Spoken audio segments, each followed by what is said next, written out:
So, Vyasa told the Pandavas that, you go to Ekachakra. So Ekachakra is this town.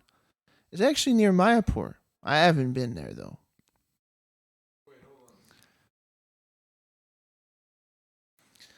So, they went to Ekachakra and they stayed with these. They came dressed as Brahmins because they were raised in Himalayas, and so they kind of with the rishis, so they kind of knew how to do that. And if they're not going to be Kshatriyas, they dressed as Brahmins. So they went, and Vyasa actually went there with them, and he took them to the house of this Brahmin, and he said, please let these friends of mine stay with you." And it's Vyasa. He's like, "Sure, sure." So they stayed there, and what Brahmins do to make money is they, beg, and that's diametrically opposed to Kshatriya. Kshatriyas, they take; they're not supposed to beg. So they're there, and there was one Vaishya that was at the place, and he was a pot maker.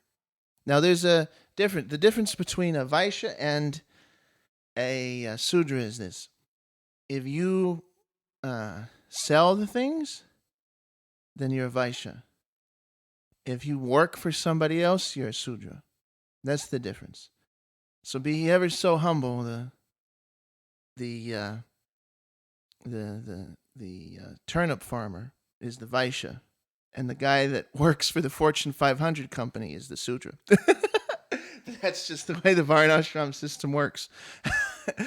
So if you do your own, then that's a Vaishya. So he was a pot maker, and he had the kiln in the back, and he would make his pots. Well, one time the kiln had caught on fire, and it was going to his house, and he was sad. He was calling for help, and Bhima heard him, so he jumped over there, and he saw that what was going on. So Bhima just lifted his whole house and carried it far away so that it wouldn't catch on fire.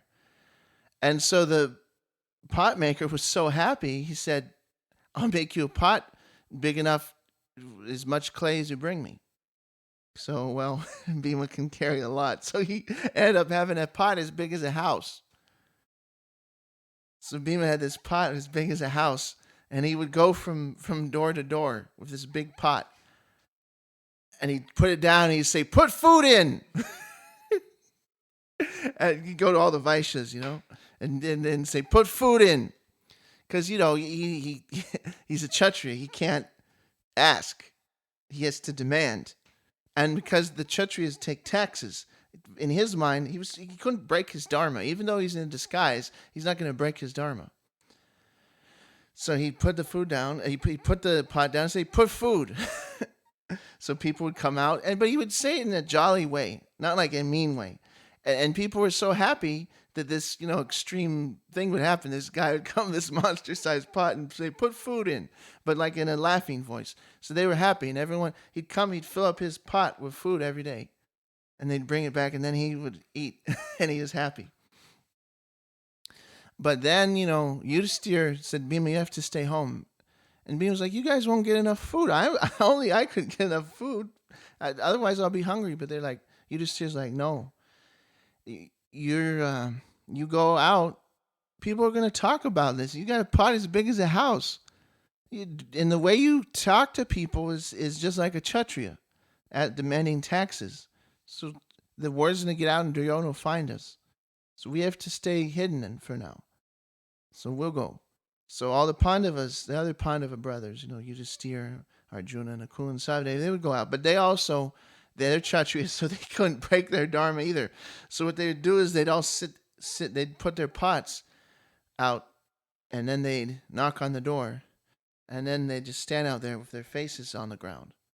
And the people would see the Brahmins there, and then see the pot, and so then they would put the food. So that's how they also, they couldn't break their Kshatriya way. But the way they did it was they just wouldn't say anything. And then the people assumed that they were Brahmins, and then they would put the Bhikshamami, the charity. That's anyway. So they went. So while they were out, Bhima was home with Kunti, and so Kunti, she heard crying from the owners of the house. So she went over there to see what the problem was. And so it turns out that in this village, there was a demon. And his name was Baka. So this Bakasura, he actually was Ravana's uncle. And he hid during the Ramayana times so that he wouldn't be killed. But he's a Rakshasa from the Treta Yuga, so he was very powerful. And he kind of took over this city. And he made it so that once a year, one of the family had to send one family member. And then every house, once a year, there was one house, and they'd have to send one family member with a cart full of food. And so, the thing was, it's only one house, and you have a village, there's a couple hundred houses, and it's only one household a year. So people, they kind of lost track. But, it was this family's turn. And so they were really sad, and because there was just one husband, they were a young couple. There's a husband and a wife and the little kids. And so the husband's like, if I go, then you'll be alone. But yeah, he eats the person. Yeah. So yeah, he would eat the person and all the food on the cart. So he's gonna go, and he said I should go, but then the wife said no, I'll be a widow, and I should go. And then the daughter said no, I should go, I'm useless. And he's like, no, the daughter brings wealth to the household. And then the son, he picked up a blade of grass, there's a kind of grass called kusha grass. It's called sword grass. It's kind of a long, skinny grass that's sharp on the edge. So he held up the kusha grass, and he said, I will go, and little kid, like a toddler, I'll go kill the demon, Daddy. So everybody started to laugh, and then they started to cry. So then Kunti came in, and she said, oh, I should go. And they said, it's Vedic culture. You're a guest, you take care of. And they're like, we can't do that. That's impossible. She said, no, I have a son. My son's very powerful Brahmin. He knows mantras. He can control even the Digapals, the guardians of the directions, with his mantras. So don't worry. He'll go kill this demon with his mantras.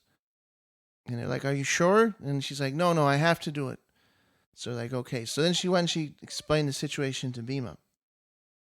So Bhima was happy because it's a chance to do something good.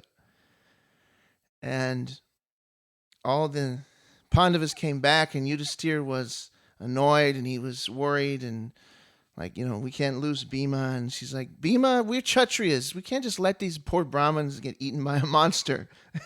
We're Kshatriyas. We have to defend them. So Yudhisthira's like, okay. So Bhima, he got on the cart, and because his brothers were going out with the food, he didn't get enough. So he was really hungry, so he saw this big cart full of food, so he just started to eat it. So he's eating it, and they said it's big mountain of rice, and there's all kinds of different chutney, and then dal, and all kinds of savories, and the whole feast, and he just started eating it. And the cart's just going, so he doesn't have to watch it. The animal knows where it's going, so it's just taking the cart, and he's just eating the food. And so Bakasura, he's just sitting there, and he's waiting. And then he sees the cart coming, and he sees the guy, he's eating the food. So he's like, who's this guy? It's my food. So he ran, he ripped up a tree, and he threw it at Bhima. And so Bhima, he's busy eating, and then he just goes, and just hits the tree and splits it, and it doesn't even harm him. And he's still eating, doesn't even stop. And then the demon's angry, so he runs over at Bhima, and he starts punching him. And so Bhima's eating the food with one hand, and the other hand he's stopping all the attacks because he's still hungry. And then he's eating, and then he finishes the food, and then he gets a pot of water and washes his hands, and okay, let's go. So then it hits him and the demon, Bakasura. So they start fighting, swinging, and then Bakasura's throwing stuff at Bhima, and Bhima's throwing stuff at Bakasura, and they're going at it, and they're fighting. And then, the demon starts fighting more, and Bhima is fighting.